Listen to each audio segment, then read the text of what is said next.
Salam saudaraku yang terkasih dalam Tuhan Yesus Kristus. Kita bertemu kembali dalam kasih Tuhan, yaitu di dalam ibadah saat ini. Walaupun masih dilakukan secara online, saya percaya kita semua tetap antusias untuk menerima berkat dari Tuhan. Itu adalah hal yang memang Tuhan janjikan. Haleluya, puji Tuhan. Kita akan merenungkan firman Tuhan yang terambil dari surat Yakobus pasal 1 ayat 2 sampai 4. Demikian pembacaan firman Tuhan. Ayat 2. Saudara-saudaraku, anggaplah sebagai suatu kebahagiaan apabila kamu jatuh ke dalam berbagai-bagai pencobaan. Ayat 3. Sebab kamu tahu bahwa ujian terhadap imanmu itu menghasilkan ketekunan. Dan biarkanlah ketekunan itu memperoleh buah yang matang, supaya kamu menjadi sempurna dan utuh dan tak kekurangan suatu apapun. Saudara yang dikasihi Tuhan, berbahagialah mereka yang merenungkan dan juga menerapkan firman Tuhan dalam kehidupan sehari-hari. Tema firman Tuhan pada minggu ini kita akan buat, yaitu bersama Tuhan kita mampu. Haleluya, puji Tuhan. Saudara yang dikasihi, kita tadi membaca bahwa berbahagialah orang yang mengalami pencobaan. Pencobaan itu adalah cara untuk menguji. Apakah itu menguji yaitu ketabahan, apakah itu juga menguji kesabaran, atau juga lebih khusus menguji keimanan. Pencobaan bisa datang kapanpun. Pencobaan tidak bisa disangka-sangka. Pencobaan selalu muncul. Selama manusia hidup, pencobaan pasti ada dan selalu terjadi. Namun, hal yang harus kita mengerti adalah bahwa pencobaan yang datang itu bukan berasal dari Allah. Ini penting, karena ada orang banyak menganggap, wah, dia bilang kalau terjadi sesuatu, aku dicobai oleh Tuhan, aku dicobain oleh Allah. Seolah-olah Allah lah yang melakukan, Allah lah yang mengerjakan pencobaan yang terjadi dalam hidupnya. Itu tidak benar, karena Allah tidak pernah mencobai siapapun. Kita baca ayatnya, Yakobus 1 ayat 13. Apabila seorang dicobai, janganlah ia berkata, pencobaan ini datang dari Allah. Sebab Allah tidak dapat dicobai oleh yang jahat, dan ia sendiri tidak mencobai siapapun. Jadi, sudah jelas bahwa pencobaan bukan berasal dari Allah, bukan berasal dari Tuhan. Artinya seperti tidak ada kerjaan saja mencobai, yaitu makhluk ciptaannya, terutama manusia yang paling dikasihinya. Lalu dari mana pencobaan itu datang? Kita akan baca selanjutnya dalam, yaitu ayat 14 dari Yakobus 1. Tetapi tiap-tiap orang dicobai oleh keinginannya sendiri, karena ia diseret dan dipikat olehnya. Yang pertama, pencobaan itu datang dari diri manusia itu sendiri, dari keinginannya. Dia akhirnya diseret dan dipikat. Sebagai contoh, ada banyak orang ingin kaya, ingin sukses, ingin mendapatkan banyak uang, namun dengan cara yang tidak benar. Akhirnya dia jatuh ke dalam berbagai pencobaan. Dia menipu, dia korupsi, dia melakukan tindakan-tindakan yang tidak terpuji. Ini semua karena keinginan dirinya sendiri. Itulah sebabnya dia akhirnya lupa daratan, tenggelam di lautan, hanya gara-gara keinginannya sendiri. Jadi dialah yang mencobai dirinya sendiri. Itu sebabnya Alkitab mencatat jangan sampai kita cinta uang, karena hal itu akan menyebabkan berbagai kejahatan. Orang yang melakukan dengan cara yang tidak benar, tentulah dia akan menerima akibatnya sendiri. Jadi jelas sekali, pencobaan itu datang dari dirinya sendiri. Bisa juga yang kedua, pencobaan itu juga datang dari iblis. Coba kita baca dalam Matius 4 ayat 1. Maka Yesus dibawa oleh roh ke padang gurun untuk dicobai iblis. Yang kedua, pencobaan itu memang bisa datang dari iblis. Seperti yang dialami Yesus, Yesus dicobai, dibawa oleh iblis ke padang gurun. Dan akhirnya memang Yesus bisa mengalahkan, menyelesaikan pencobaannya dengan baik, dan dia berkemenangan.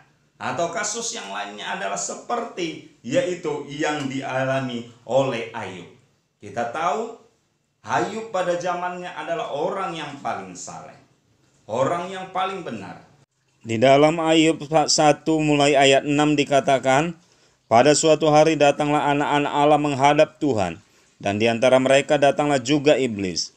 Maka bertanyalah Tuhan kepada iblis, dari mana engkau?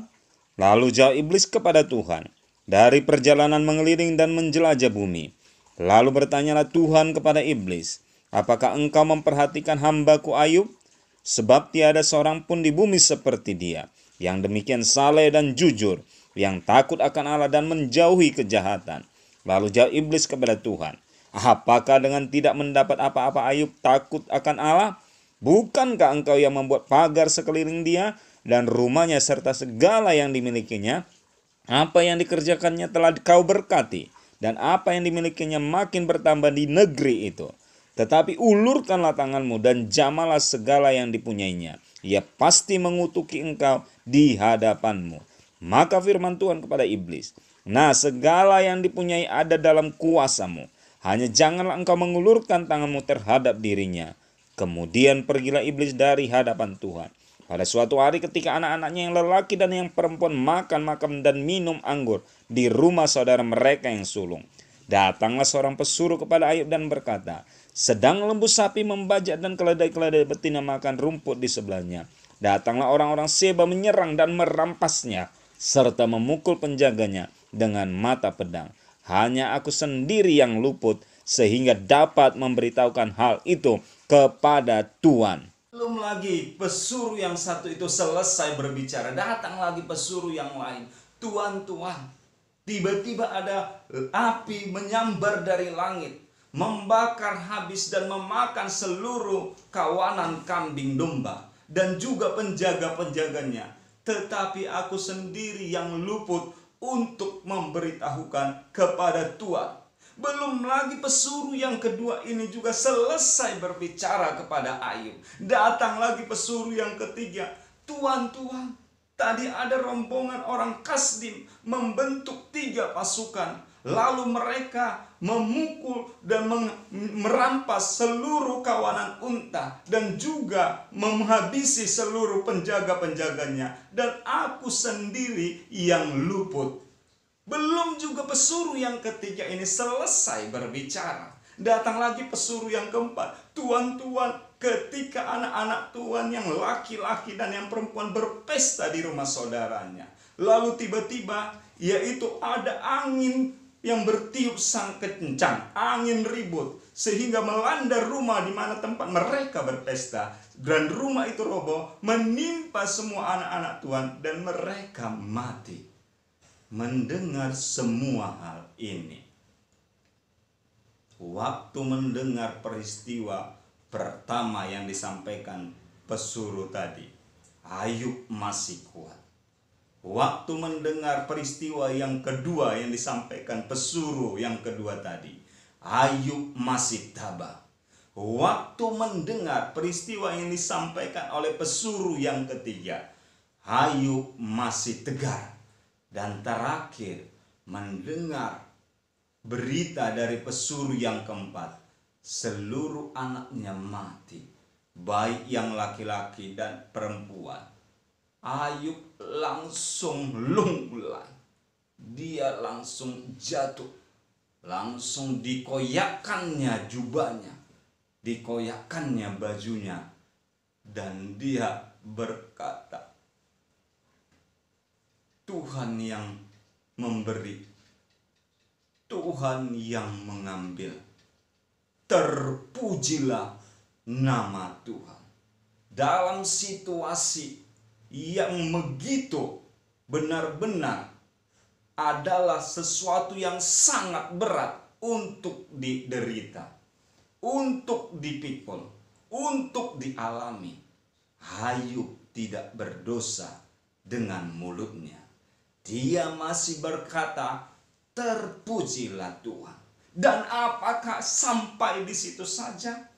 Untuk kedua kalinya, tak kalah anak-anak Allah dan di antaranya ada iblis datang menghadap Tuhan.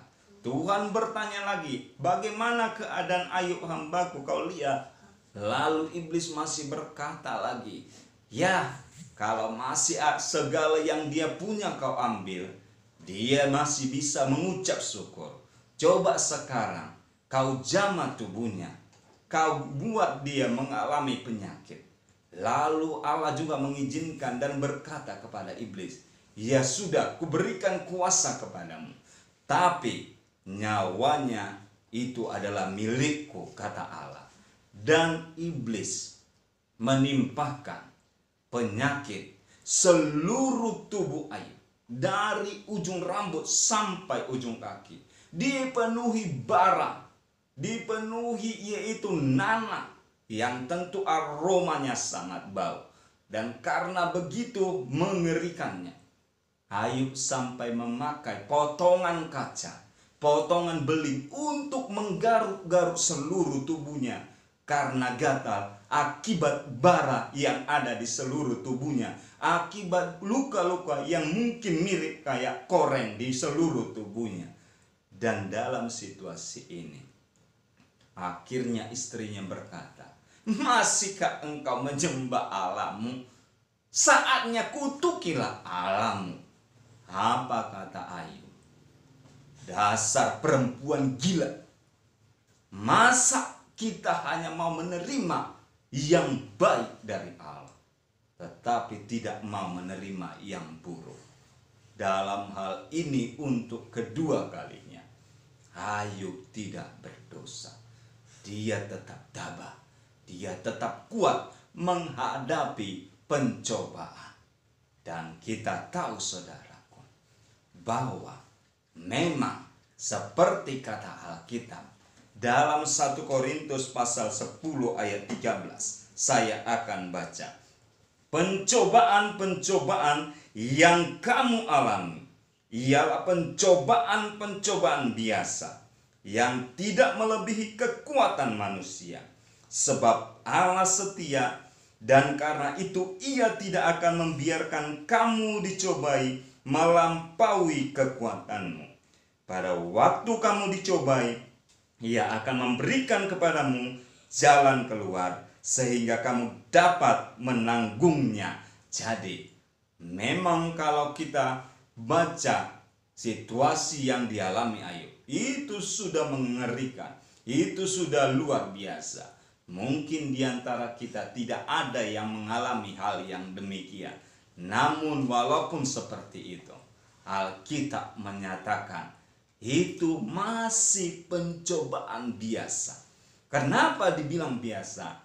Karena yakinlah, semua pencobaan tidak melampaui kekuatan kita. Haleluya. Tidak melebihi kemampuan kita untuk menanggungnya. Puji Tuhan, saudaraku. Dan kita tahu, saudara yang dikasihi Tuhan, akhirnya Ayub menang dari pencobaan yang dialaminya. Anak-anaknya yang sudah tiada, Allah gantikan. Dia mendapat kembali 7 anak laki-laki, 3 anak perempuan yang lebih cantik dari anak-anaknya sebelumnya. Bahkan kambing dombanya yang awalnya 7.000 ekor, Tuhan lipat gandakan menjadi 14.000 ekor. Haleluya. Lembu sapinya dan keledainya yang berjumlah 500 pasang, Tuhan lipat gandakan menjadi 1.000 pasang. Haleluya. Dan unta-untanya yang berjumlah 3.000 ekor, Tuhan juga gantikan 2 kali lipat menjadi 6.000 ekor. luar biasa saudaraku.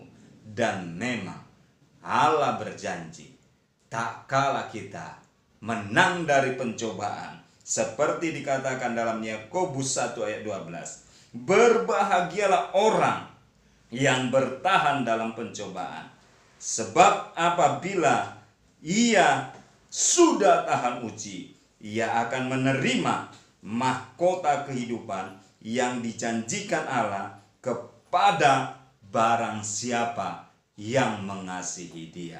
Jadi, tak kala pencobaan datang, hadapilah. Tak kala pencobaan datang, jangan salahkan siapa-siapa. Tak kala pencobaan datang, percayalah bahwa kita pasti bisa menang atasnya. Seperti tema kita, bersama Tuhan kita mampu. Haleluya. Mari kita tetap tampil menjadi orang-orang yang bertahan dan menang atas pencobaan. Puji Tuhan. Haleluya.